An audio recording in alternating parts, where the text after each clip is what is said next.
Inalok ako ni Satanas na magtayo raw ako ng sarili kong kaharian o sarili kong simbahan. Ibibigay niya raw sa akin ang pinakamasaganang buhay dito sa mundo. Magandang araw po sa inyong lahat, mga kapatid, mga kababayan. Naalala niyo po nung nakaraan na nag-fasting po ako, 72-hour, 3 days in 3 night. Saka pinakahuling gabi po, muli ko pong naka-encounter si Satanas nung maglakbay po ang aking espiritu papunta sa kaharian ng Diyos. Alam niyo po mga kapatid ko, bago pa man po ako makarating noon sa pintuan ng kaharian ng Diyos, mayroon pong sumalubong sa akin na napakaganda pong anghel. Kamukha po siya ng anghel na mismong nakabantay sa pintuan ng kaharian ng Diyos. Napakalinis po ng kanyang baro, kulay puti. Napakaganda po ng mukha. At nang makalapit niya nga po siya sa akin, inalok niya po ako, sinabihan niya po ako, inutusan niya po ako na magtayo raw ako ng sarili kong kaharian, ng sarili kong simbahan.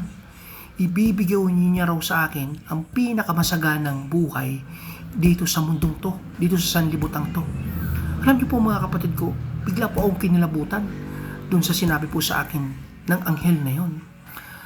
At bigla pong pumasok sa isipan ko yung nangyari kay Jesus nung siya ay nasa ilang, na tinukso rin po siya ni Satanas, na siya lang yung sambahin, ibibigay yung buong kaharian.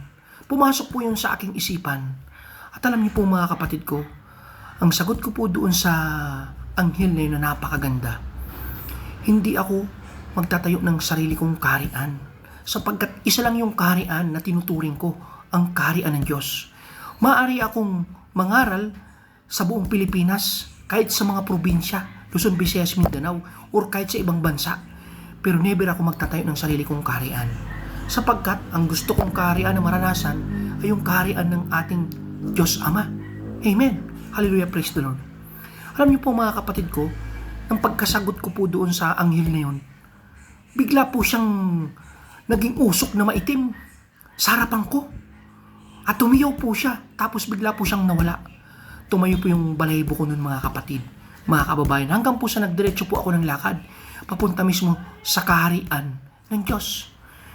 Alam niyo po mga kapatid, mga kababayan ko, doon ko po narinig ang tinig ng Panginoong Ama. Sa muling pagkakataon, ang sabi niya po sa akin, "Anak, binabati kita. Nagtagumpay ka sa panunokso sa iyo ni Satanas." Amen. Hallelujah, praise the Lord. Alam niyo po mga kapatid ko, hindi ko na dapat ito sa inyo ikukwento. Subalit, kagabi po, napanaginipan ko na naman po ulit yung paulit-ulit na sinasabi sa akin ng Ama, na yung nangyari po sa akin na pag-alok ni Satanas ay nangyari din po sa maraming tao sa kasalukuyang panahon. Napakarami raw pong mga tao ang inalok ni Satanas na magtayo ng sariling kaharian o sariling simbahan. Subalit, napakarami raw po dito ang hindi nakatanggi. Amen. Hindi ko po maarok mga kapatid ko yung sinabi yun sa akin ng Ama. Kaya binabati niya raw po ako sapagkat nagtagumpay raw ako sa panunokso sa akin ni Satanas. Amen mga kapatid. Hallelujah. Praise the Lord. At another pa pong bulong sa akin ng Ama. Lahat raw po ng nakapagtayo na ng sariling simbahan sa mga panahon ngayon, tanungin niyo raw po ang inyong mga sarili kung ano ba raw yung interest nyo. Katulad pa rin daw po ba nung una na kayo ay nag-aapoy sa paglilingkod sa Diyos? Ano raw po yung purpose nyo sa ngayon? Magligtas pa rin ba ng kaluluwa sa lawa ng apoy sa impyerno? O may sarili na raw po kayong interest? Amen. Paulit-ulit po yung binubulong sa akin ng Ama na itanong raw doon sa mga nagtayo na ng sariling simbahan kung ano yung nilalaman ng kanilang puso sa panahon ngayon. Suriin daw nila yung kanilang priority. Priority pa raw ba nila na maglingkod sa Diyos? Magligtas ng kaluluwa sa lawa ng apoy sa impyerno? O mayroon na silang ibang priority o intention? Mga kapatid, mga kababayan ko, ang sabi ng Ama, alam daw niya lahat ng nilalaman ng ating puso. Alam daw niya lahat ang nilalaman ng ating isipan. Suriin daw po ninyo ang inyong mga sarili, ang inyong mga isipan at puso. Sapagkat baka raw pagdating ng panahon, magulat kayo. Bakit may sarili kayong kaharian, may sarili kayong simbahan, pero bakit naroroon kayo sa lawa ng apoy sa impyerno? Mga kapatid, mga kababayan ko, ang pag-alok sa akin ni Satanas na magtayo ako ng sariling kaharian o simbahan, kapag ako doon ay sumunod, mga kapatid, mga kababayan ko, sa takdang panahon, sa kanya babagsak yung aking kaluluwa. Mga kapatid, mga kababayan ko, kaya tayong lahat, kayo pong lahat ay pinapaalala ng Panginoon.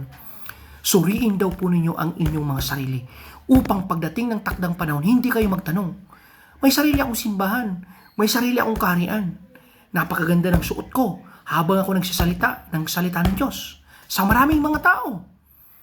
Mga kapatid, ang sabi ng Ama, yun ba raw talaga yung nilalaman ng puso mo? O baka naman, ang priority mo na sa ngayon ay bulsa mo. Amen. Hallelujah, praise the Lord. Mag-ingat po kayo sapagkat ang sabi ng Ama, alam niya lahat ang nilalaman ng ating mga puso, ng ating mga isipan.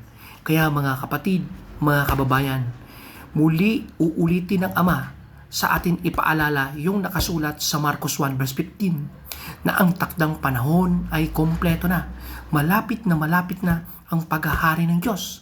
Kaya magsisi na kayo sa inyong mga kasalanan at manampalataya sa Ebanghelyo. Mga kapatid, mga taong nagtayo na ng sariling simbahan, nire-remind po tayo ng ating Panginoong Diyos na malapit na ang muling pagbabalik ng ating Panginoong Jesucristo.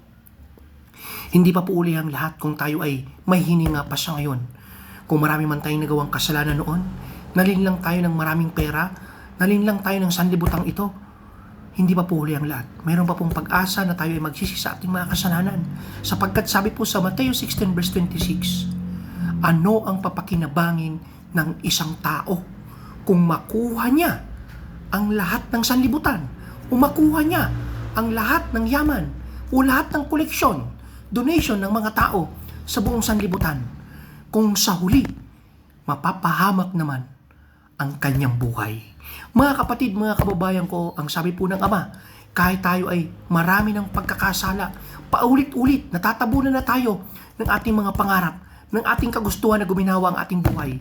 Kahit marami na tayong kasalanan, patong-patong na, tayo po ay mahal na mahal ng Panginoong Ama, sapagkat gayon na lamang ang pag-ibig ng Diyos sa buong sanlibutan. Kaya ibinigay niya yung kanyang nag-iisang bugtong na anak na si Jesus Christ upang sinuman ang sumampalataya sa Kanya, kailanman, upang sinuman ang sumampalataya sa Kanya, upang sinuman ang sumampalataya sa Kanya, kailanman